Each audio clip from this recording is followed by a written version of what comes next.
Yom Teruah means day of trumpets, the day to sound, basically, the trumpet, or the shofar.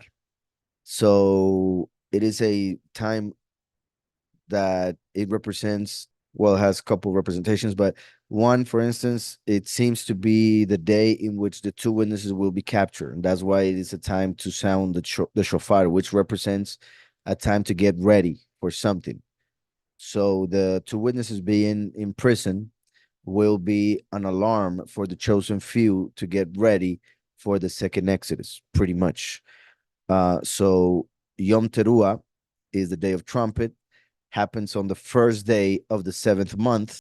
When it comes to this year in the Gregorian calendar, is going to be, as you can see right here, hopefully, right here on September 18th. All right, Yom Teruah, the first of the seventh month. Since it is the first of the seventh, it is a time also to celebrate. So it unites, celebrate the beginning of the month, which is a time in which Yahweh says to sound the silver trumpets. So connects with that. So it is a day of alarm. It will be a day to watch out for two people who have been preaching to be captured, because 10 days later, right here on Yom Kippur, so 10 days later, which this year will fall on September 27th, will be Yom Kippur, which is the Day of Atonement. Yom is day, Kippur is covering, the covering of sins. In the book of Revelation, we see when Yahweh talks to the seven congregations, when talking to the second congregation, is Smyrna, um, no, in fact, to the first, Ephesus, it connects to the feast of Yom Teruah. Ephesus means permitted. So they will be permitted to capture the two witnesses, because for 3.5 years, they won't be permitted to touch them, right? Anybody who wants to kill them will die in the same matter, as Revelation 11 says. But then it will be permitted on Yom Teruah to capture them. Then on the congregation of Smyrna, uh, and well, like I said, in those messages of Revelation 2 and 3 to the congregations, it says regarding the two witnesses, and not just the two witnesses, other people most likely, but when we um, talk in the prophetical sense, it mentions that they will be in jail for 10 days to be tested. So those 10 days are the 10 days from Yom Teruah to Yom Kippur. So that means that on Yom Kippur, they will be killed. So that's why Yom Kippur is a day to afflict one's soul, because on that day, the chosen few will see the death of the two witnesses, or realize that it happened, even if they don't see it, right? So Yom Kippur is a day of atonement. On Yom Kippur, as you can see in Leviticus 16, Yahweh told the people, well, the priest, to sacrifice a an ox and a ram, but also to bring two male goats that looked alike and that looked to be perfect, right, in every way. And they would throw lots to see which one would be sacrificed for Yahweh and which one would be sent to Azazel. That part was fulfilled with Mashiach and Barabbas when they were presented before the people.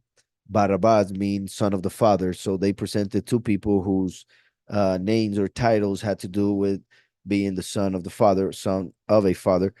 And the people chose Barabbas to be freed, meaning to be sent to the desert, the wilderness for Azazel, and Yahushua to be sacrificed, meaning to be sacrificed for Yahweh. So the male goat was already sacrificed, that of Yom Kippur. So now that Yahushua became, through that sacrifice, the high priest, he can, on Yom Kippur, from heaven, make the sacrifice of the ox, which the priest had to do for himself and his family. Now, Yahweh, meaning Yahushua, doesn't need a sacrifice for himself, of course, but the few do, the chosen few as the family. So the last dies for them, so that the chosen few, by believing in the first and the last, have their soul and body justified so that they do not have to go through death. Since the many do not accept the last, the two witnesses, when they are killed on Yom Kippur, will be fulfilling the sacrifice of the ox and the ram. So with the sacrifice of the two witnesses, we have all the sacrifices performed during Yom Kippur, being Mashiach, the male goat, uh, the last being the ox, and Eliyahu, the other witness, being the ram. So after those three sacrifices, everything is fulfilled. So that is what Yom Kippur represents. So that's what we, in a way, celebrate or remember during that those days. We get together to, well, on Yom Teruah, we sound the shofar. With that, is pretty much fulfilled in the sense of what we must do. But we must remember that that is to represent a time of alarm for the chosen few when the two witnesses will be captured. And obviously, we gather to study scriptures and we can study verses that have to do with that. There are few verses or few things in the scriptures that talk about things that happen during this time, or at least in explicit way, according to other sources, and well, even Psalms. When we read it carefully, we can see that it was during Teruah and Yom Kippur that Joseph was taken out of jail and became the king in Egypt. Well, the second to the king, right? And that's why the last, who is a descendant of Joseph, will be put in prison and then killed to be resurrected 3.5 days later. So around here, goes up, and then the abomination of desolation manifests, and that is when Sukot has to happen. And that is why we tend, or we try to go to the mountains, right, to stay there for 7 days, or at least all that we can, depending on how people can do it, right, having to do with work and all of that. So Yom Teruah, the Day of Trumpets; Yom Kippur, Day of Atonement; Sukkot, Tabernacles; Shemini, Atzeret, that is the eighth assembly. This is the day in which the seventh trumpet will happen. This we celebrated this year on the 9th of October. I am not saying that the seventh trumpet will be the 9th of October 2024. I'm not saying that. But when the seventh trumpet happens, it will be during these feasts. Fasting of Yom Kippur, right? Yeah. We don't eat, we don't drink anything that is kind of a way to afflict one's soul, um, right? To fulfill that part. Yahweh says that whoever doesn't afflict his own soul, he is cut from the people. Imagine. So yeah, we need to feel bad that day. So at least we don't eat to make it happen. Um, so 6 p.m. It would be 6 p.m. to 6 p.m., right? So 24 hours, if possible. If you cannot, then you deal with Yahweh. You tell him, well, I can only do 20 hours, right? Whatever. Uh, but it should be, yeah, 6 p.m. to 6 p.m. from Friday.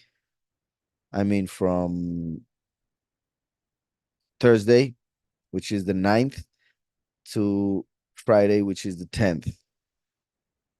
And then comes the Shabbat. That's right, David, also. Thank you. Well, I was going to mention it, but I didn't. So now you tell me that, so I'll do it. There are four different sounds that should be played with the shofar. As you guys know, well, or here it is. Here's a shofar. It is made with the horn of the ram. The first shofar that that was made was by Abraham when he sacrificed the ram instead of Yitzhak. And it is made of flesh and bone. And by making the hole through it and putting spirit through it and making a sound represents the human being with the Ruach of Yahweh, um, speaking his word. So, as you know, it is one of the main Hebrew or Israelite instruments. And so there are four different sounds that are made, that are played on Yom Teruah, just like on Pesach, there are 4 cups that were drunk during that feast to represent the liberation from Egypt, from slavery. On Yom Teruah, to represent being also freed from slavery to sin, freed from this reality of death. Um, that is represented by the 4 ways in which the shofar sounds during Yom Teruah. Tekiah, which is um, when you sound the shofar with just one sound for a certain long amount of time to represent eternity. Then comes the shevarim, um, which is the when you break, well, you break the sound in 3 sounds, and that is to represent when eternity started to be separated into moments, when time was created, when creation itself happened, right in the beginning. So 3 short sounds. Then you make 9 sounds or more short sounds, and that is to represent tribulation, like the time of giving birth after 9 months, right? Because the end times will be like a woman about to give birth. And after that, you make the tekiah gedolah, which is a sound as long as you can do it with all the air that you may have in your lungs. And that is to represent when we are introduced to eternity. So when we enter eternity, is represented by that tekiah gedolah, the 4th time that we sound the shofar, and that is to represent the 4th feast that needs to happen, which is Shemini Atzeret, when the 7th trumpet or last trumpet will sound the tekiah gedolah for the chosen few to be harvested. So Bamidbar 29, check it out real quick. And in the 7th, well, here remember that in Hebrew it says Chodesh. I always have to explain this with this translation, because in this translation they put new moon, but as you can see, moon appears like this because the word moon is not there actually, but the word Chodesh, which has to do with new. So that's why they put new, but it has to do with the fact that there is a new month in which a new energy starts to influence the world. And in the month, the 7th, so Chodesh is month. There is another word for month that appears in the scriptures that has to do with the lunar month. So this has to do with the regular month, which has to do with the sun when it enters a new house, as they call it, right? Of the what they say zodiac or Mazarot in Hebrew. So on the month, the 7th, on the day 1, right? So and in the 7th month, on the first day of the month, you have a set apart gathering, a set apart gathering. So we need to gather. You do know several work. It is Yom Teruah. It is a day of soundings, right? To sound the shofar. So we shouldn't work on that day because it is a Shabbat, a feast.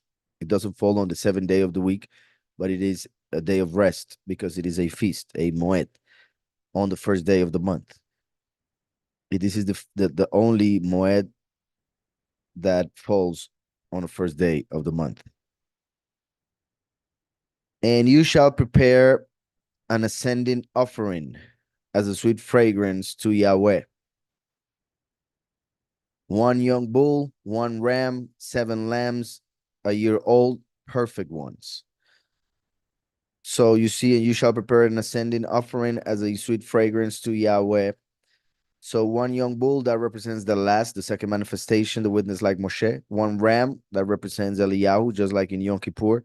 7 lambs, because there will be the 7 years of the week of Daniel, because 7 represents earthly completion and Yahushua, the Lamb, came to complete the forgiveness of sins for all 7,000 years. So 7 lambs a year, all perfect ones. And their grain offering. So pretty much this, in a way, that would be representing the belief that we must have in those 3 sacrifices, that of the 2 witnesses and that of Yahushua, of course.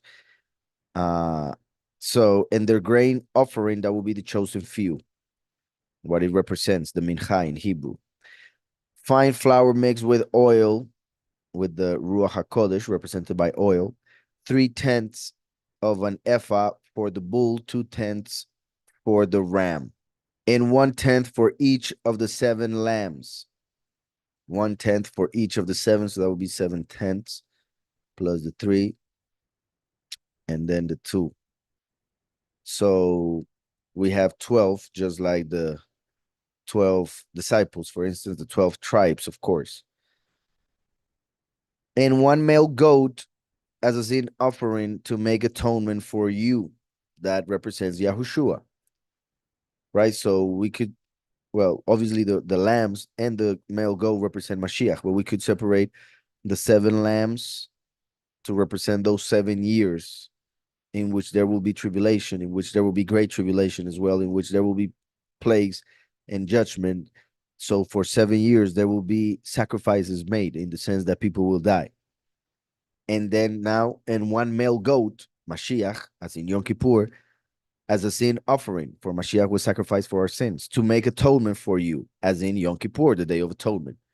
So you see the connection of Yom Teruah with the Day of Atonement, with Yom Kippur. Besides the ascending offering with its grain offering for the month, which is normal for every month, or it was normal, the continual ascending offering with its grain offering and their drink offerings according to the right ruling as a sweet fragrance, an offering made by fire to Yahweh. And on the 10th day, so now we go to the 10th day, that is Yom Kippur. So we already saw what Yahweh told us to do on the first day, that is Yom Teruah.